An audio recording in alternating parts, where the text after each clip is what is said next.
नमस्कार, ये आकाशवाणी पटना है। अब आप खालिद रशीद से प्रादेशिक समाचार सुनिए। पहले मुख्य समाचार। प्रदेश में बाढ़ की स्थिति और गंभीर हुई। नए इलाकों के बाढ़ की चपेट में आने से लगभग 84 लाख लोग प्रभावित। गंगा नदी के जलस्तर में बढ़ोतरी से भागलपुर, खगड़िया, मुंगेर और कटिहार जिले की कई पंचायतों में बाढ़ का पानी फैला। प्रदेश में कोविड-19 से संक्रमितों की संख्या बढ़कर लगभग 1,20,000 हुई। अब तक 601 लोगों की महामारी से मृत्यु।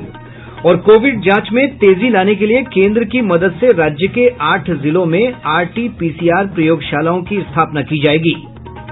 अब समाचार विस्तार से। प्रदेश के अधिकांश हिस्सों में बाढ़ की स्थिति गंभीर बनी हुई है। कई नए इलाकों के बाढ़ की चपेट में आने से प्रभावित लोगों की संख्या लगभग 84 लाख हो गई है। 16 जिलों में 1,333 पंचायत बाढ़ की चपेट में हैं। गंगा नदी के जलस्तर में तेजी से बढ़ोतरी के कारण पटना, खगड़िया, मुंगेर, भागलपुर, बेगूसराय और कटिहार जिले के निचले इलाकों में बाढ़ का पानी फैल गया है। मुंगेर से हमारे संवाददाता ने बताया कि दियारा क्षेत्र के साथ तटवर्ती इलाके बाढ़ की चपेट में हैं। सदर प्रखंड के कुतुलपुर, जाफरनगर और टीकारामपुर पंचायत के लगभग सभी गांव बाढ़ की चपेट में हैं। बरियारपुर प्रखंड और मुंगेर शहर के कई मोहल्लों में बाढ़ के कारण लोगों को आवाजाही में काफी परेशानी हो रही है। भागलपुर जिले में गंगा और कोसी नदी में उफान के कारण सबौर, कहलगांव और पीरपैंती प्रखंड के कई इलाके बाढ़ की चपेट में हैं। हमारे संवाददाता ने बताया कि गंगा नदी का पानी भागलपुर में इंजीनियरिंग कॉलेज की चारदीवारी को छूने लगा है। भागलपुर जिले के नाथनगर अंचल का अधिकांश हिस्सा बाढ़ की चपेट में है। बाढ़ के कारण पशु चारे की किल्लत हो गई है। जिला प्रशासन ने बाढ़ पीड़ितों के लिए 15 शिविर बनाए हैं। इनमें लगभग 3,500 लोगों के ठहरने की व्यवस्था की गई है। बाढ़ के चलते लोगों को स्वास्थ्य संबंधी परेशानियां भी हो रही हैं। इसे देखते हुए शिविरों में मेडिकल टीम भी लगाए गए हैं। स्थानीय अधिकारियों ने बताया कि पशुओं के लिए नरगा, चर्च मैदान और टिल्ला कोठी में पशु शिविर बनाए गए हैं। आकाशवाणी समाचार के लिए भागलपुर से राम प्रकाश गुप्ता। खगड़िया जिले में गोगरी और परबत्ता प्रखंड की कई पंचायतें बाढ़ के पानी से घिर गई हैं। इधर कटिहार से हमारे संवाददाता ने बताया कि मनिहारी अनुमंडल क्षेत्र में कई पंचायतों में गंगा नदी से भीषण कटाव हो रहा है। बाढ़ के चलते प्राणपुर, मनिहारी, अहमदाबाद और बरारी प्रखंड में कई पंचायतों का सड़क संपर्क मुख्यालय से भंग हो गया है। वहीं गंडक बराज से लगातार पानी छोड़े जाने के कारण गोपालगंज, सारण और मुजफ्फरपुर जिले में बाढ़ की स्थिति अब भी गंभीर बनी हुई है। गोपालगंज के बरौली और सिधवलिया बाजार क्षेत्र बाढ़ से घिरे होने के कारण टापू की तरह दिख रहे हैं। कई सड़क मार्ग जगह जगह से टूट गए हैं। जिले में छपरा, सत्तरघाट, महमदपुर, मशरक स्टेट हाईवे पर कई जगह पानी का तेज बहाव हो रहा है।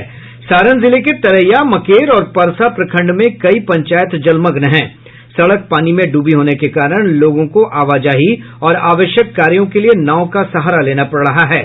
इधर दरभंगा से हमारे संवाददाता ने बताया है कि बाढ़ का पानी उतरने के बाद कई स्थानों पर हुई तबाही दिख रही है। बड़े पैमाने पर कच्चे घर क्षतिग्रस्त हुए हैं। दरभंगा जिले में बाढ़ की स्थिति में सुधार हो रहा है। नदियों का जलस्तर लगातार कम होने से लोग राहत की सांस लेने लगे हैं। बाढ़ से क्षतिग्रस्त हुए मकानों की मरम्मती कर लोग फिर से अपना घर द्वार बसाने में लग गए हैं। बाढ़ के कारण धान की फसल को भी काफी नुकसान हुआ है। पूर्व में लगाए गए पौधे डूबकर नष्ट हो गए और अब बिचड़ा के अभाव में लोग चाहकर भी रोपनी नहीं कर पा रहे हैं। आकाशवाणी समाचार के लिए दरभंगा से मैं मणिकांत झा। पश्चिम चंपारण जिले में बाढ़ से बचाव और कटाव की रोकथाम के लिए एसएसबी के अलावा निजी संगठन भी मदद कर रहे हैं। जिले के बगहा 2 प्रखंड के झंडवा और चकदहा गांव के पास गंडक नदी के तीव्र कटाव को रोकने के लिए ग्रामीणों ने ग्राम आपदा प्रबंधन समिति और एसएसबी के जवानों के सहयोग से श्रमदान और अंशदान किया। गोरखपुर इन्वायरमेंटल ग्रुप और लूथरन वर्ल्ड रिलीफ के सदस्यों ने भी सहयोग किया। राज्य सरकार ने कहा है कि बाढ़ पीड़ितों को सीधे उनके बैंक खाते में 6-6 हजार रुपए की सहायता राशि दी जा रही है। अब तक 9,62,000 बाढ़ पीड़ितों के खाते में 577 करोड़ रुपए की सहायता राशि दी गई है। इधर केंद्रीय जल आयोग ने कहा है कि गंगा नदी के जलस्तर में पटना और भागलपुर जिले में कई स्थानों पर तेजी से बढ़ोतरी की संभावना है। पटना के गांधी घाट, हाथीदह और भागलपुर के कहलगांव में नदी का जलस्तर खतरे के निशान को पार कर गया है। वहीं सोन नदी के जलस्तर में भी तेजी से बढ़ोतरी हो रही है। पटना के मनेर में नदी का जलस्तर लाल निशान के नजदीक रिकॉर्ड किया गया है। इधर बूढ़ी गंडक का जलस्तर भी समस्तीपुर के रोसड़ा में तेजी से बढ़ा है। यह अभी लाल निशान से लगभग 1.5 मीटर ऊपर बना हुआ है। हमारे संवाददाता ने बताया कि कटिहार जिले में गंगा नदी मनिहारी और बरारी में लाल निशान से करीब 23 सेंटीमीटर ऊपर बह रही है। हालांकि जिले में कोसी नदी का जलस्तर स्थिर है। राज्य की अन्य प्रमुख नदियों के जलस्तर में कमी हो रही है। वहीं कई स्थानों पर नदियों के जलस्तर की प्रवृत्ति स्थिर बनी हुई है। मौसम विभाग ने अगले 24 घंटों के दौरान प्रदेश के अधिकांश इलाकों में हल्की से मध्यम बारिश का पूर्वानुमान जताया है। वहीं कुछ स्थानों पर गरज के साथ भारी बारिश की भी आशंका है। मौसम वैज्ञानिक रोशन कुमार ने बताया कि प्रदेश में मानसून सामान्य है। मानसून की अच्छी रेखा आज झारखंड राज्य के डाल्टनगंज और पश्चिम बंगाल के कलकत्ता होते हुए बंगाल की खाड़ी के उत्तर भाग से गुजर रही है। मध्य प्रदेश के केंद्र में बना कम दबाव का क्षेत्र दक्षिण पश्चिम की ओर अग्रसर है तथा पश्चिम की ओर बढ़ने की संभावना है। 24 अगस्त को बंगाल की खाड़ी में कम दबाव का क्षेत्र बनने वाला है, जिसके प्रभाव से आने वाले दिनों में राज्य के अनेक स्थानों पर मध्यम वर्षापात का तथा 1 या 2 स्थानों पर मेघ गर्जन के साथ भारी वर्षा की भी संभावना है। पिछले 24 घंटों के दौरान सबसे अधिक 80 मिलीमीटर बारिश सुपौल जिले में दर्ज की गई। वहीं मधेपुरा, पूर्णिया, कटिहार और पूर्वी चंपारण जिले में कुछ स्थानों पर 60 मिलीमीटर से 70 मिलीमीटर तक वर्षा दर्ज की गई है। भाजपा की प्रदेश कार्य समिति की महत्वपूर्ण बैठक आज से पटना स्थित पार्टी के प्रदेश मुख्यालय में शुरू हुई। बैठक की अध्यक्षता प्रदेश अध्यक्ष डॉक्टर संजय जायसवाल ने की। पार्टी के नवनियुक्त राज्य चुनाव प्रभारी और महाराष्ट्र के पूर्व मुख्यमंत्री देवेंद्र फडणवीस ने कहा है कि एनडीए सरकार के नेतृत्व में राज्य का तेजी से विकास हुआ है। वीडियो कॉन्फ्रेंस के जरिए अपने संबोधन में उन्होंने कहा कि मुख्यमंत्री नीतीश कुमार ने अपने कार्यकाल के दौरान राज्य को विभिन्न क्षेत्रों में विकास पथ पर आगे बढ़ाया है। 2 दिवसीय इस बैठक के दौरान आगामी विधानसभा चुनाव की तैयारियों को लेकर चर्चा की जा रही है। बैठक को भाजपा के राज्य प्रभारी भूपेंद्र यादव ने भी संबोधित किया। कल पार्टी अध्यक्ष जेपी नड्डा भी पदाधिकारियों को संबोधित करेंगे। प्रादेशिक समाचार आप आकाशवाणी पटना से सुन रहे हैं। प्रदेश में कोविड संक्रमितों की संख्या बढ़कर लगभग 1,20,000 हो गई है। स्वास्थ्य विभाग की बुलेटिन के अनुसार आज राज्य में 2,238 नए मामले सामने आए हैं। सबसे अधिक 279 मामलों की पुष्टि पटना जिले में हुई है। पूर्वी चंपारण जिले से 143, मधुबनी से 113, पूर्णिया में 101, गया से 83 संक्रमण के मामले सामने आए हैं। इसके अलावा अन्य जिलों से भी पॉजिटिव मामले सामने आए हैं। विभाग की रिपोर्ट के अनुसार राज्य के विभिन्न अस्पतालों में लगभग 24,000 संक्रमितों का इलाज चल रहा है। महामारी से राज्य में अब तक 601 लोगों की मृत्यु हुई है। इधर स्वस्थ होने वालों की दर 79% से अधिक हो गई है। अब तक 95,372 लोग स्वस्थ हो चुके हैं। केंद्र सरकार की मदद से राज्य के 8 जिलों में कोविड जांच के लिए आरटी-पीसीआर प्रयोगशालाओं की स्थापना की जाएगी। केंद्रीय स्वास्थ्य राज्य मंत्री अश्विनी कुमार चौबे ने बताया कि बक्सर, कैमूर, बांका, नालंदा और पश्चिम चंपारण जिले में इन प्रयोगशालाओं की स्थापना होगी, जबकि पीएम केयर्स फंड की मदद से पूर्वी चंपारण, मुंगेर और पूर्णिया जिले में ये लैब स्थापित किए जाएंगे। इससे कोरोना जांच में तेजी आएगी। इधर देश में पिछले 24 घंटों के दौरान कोविड-19 के 69,878 मामले सामने आए हैं। संक्रमितों की संख्या बढ़कर 29,75,702 हो गई है। अब तक 22,22,578 मरीजों को उपचार के बाद छुट्टी दी जा चुकी है। वहीं पिछले 24 घंटों में 945 रोगियों की मौत के साथ ही मृतकों का आंकड़ा बढ़कर 55,794 हो गया है।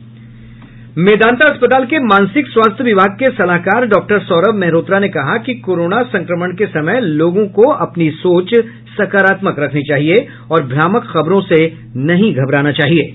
हम अपने आप को during the day positive addiction जिसको हम बोलते हैं उसमें एंगेज करें, जैसे writing, reading, creative arts such as drawing, painting, gardening, इस तरीके की चीजें। These all qualify as positive addiction. Music, ये सब पॉजिटिव एडिक्शंस है। ये स्ट्रेस रिड्यूस करने में हमारा बहुत मदद करते हैं। हम सोशली कनेक्टेड रहें एक दूसरे से, टेलीफोन कॉन्वर्सेशन करें, बात करें लोगों से, सोशल मीडिया कम से कम इस्तेमाल करें, खासतौर से न्यूज रिलेटेड टू कोविड-19। केंद्रीय गृह सचिव ने सभी राज्यों के मुख्य सचिवों को लिखे पत्र में यह स्पष्ट किया है कि राज्यों के बीच तथा किसी राज्य के भीतर लोगों और सामान की आवाजाही पर कोई प्रतिबंध नहीं है। अनलॉक 3 के दिशा निर्देशों के पैरा 5 का उल्लेख करते हुए कहा गया है कि पड़ोसी देशों के साथ हुए सीमा पार करने के समझौते के तहत लोगों और सामान के आने जाने के लिए किसी प्रकार के ई परमिट अथवा अलग से किसी स्वीकृति की आवश्यकता नहीं है। पत्र में कहा गया है कि कुछ राज्यों अथवा जिलों में स्थानीय तौर पर आवागमन पर कुछ रोक लगाई गई है, जिससे राज्यों के बीच सामान और सुविधाओं के परिवहन में समस्या आ रही है। साथ ही इससे आर्थिक गतिविधियों और रोजगार के अवसरों पर भी विपरीत असर पड़ रहा है।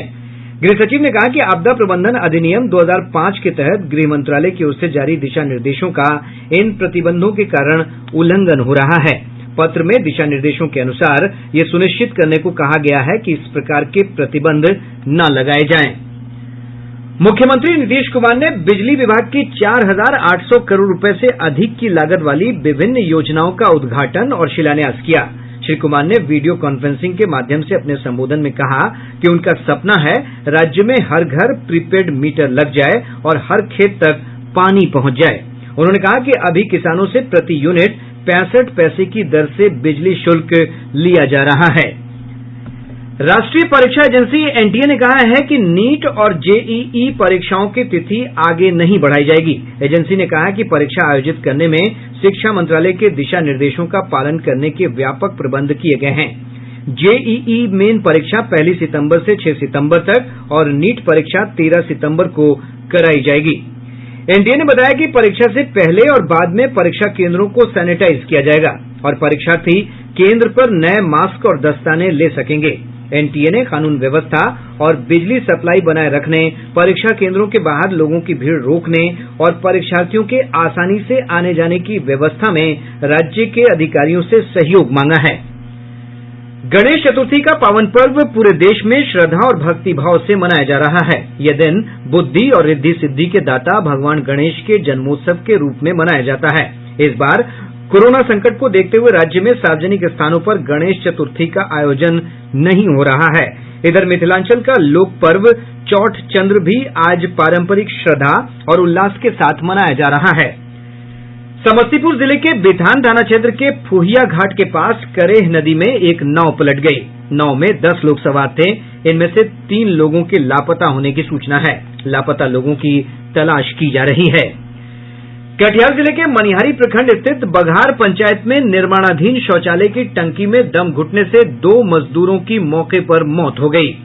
शेखपुरा सदर अस्पताल से दिन दहाड़े एक नवजात शिशु की चोरी के मामले में सिविल सर्जन डॉक्टर वीर कुमार सिंह ने अस्पताल में कार्यरत 4 ममता स्वास्थ्य कर्मियों को तत्काल प्रभाव से निलंबित कर दिया है। साथ ही 2 नर्स के खिलाफ विभागीय कार्रवाई करने की अनुशंसा की है। और अब अंत में मुख्य समाचार एक बार फिर। प्रदेश में बाढ़ की स्थिति और गंभीर हुई। नए इलाकों के बाढ़ की चपेट में आने से लगभग 84 लाख लोग प्रभावित। गंगा नदी के जलस्तर में बढ़ोतरी से भागलपुर, खगड़िया, मुंगेर और कटिहार जिले की कई पंचायतों में बाढ़ का पानी फैला। प्रदेश में कोविड-19 से संक्रमितों की संख्या बढ़कर लगभग 1,20,000 हुई। अब तक 601 लोगों की महामारी से मृत्यु। और कोविड जांच में तेजी लाने के लिए केंद्र की मदद से राज्य के 8 जिलों में RT-PCR प्रयोगशालाओं की स्थापना की जाएगी। इसके साथ ही आकाशवाणी पटना से प्रसारित प्रादेशिक समाचार का ये अंक समाप्त हुआ। घर में रहिए, सुरक्षित रहिए और सुनते रहिए आकाशवाणी।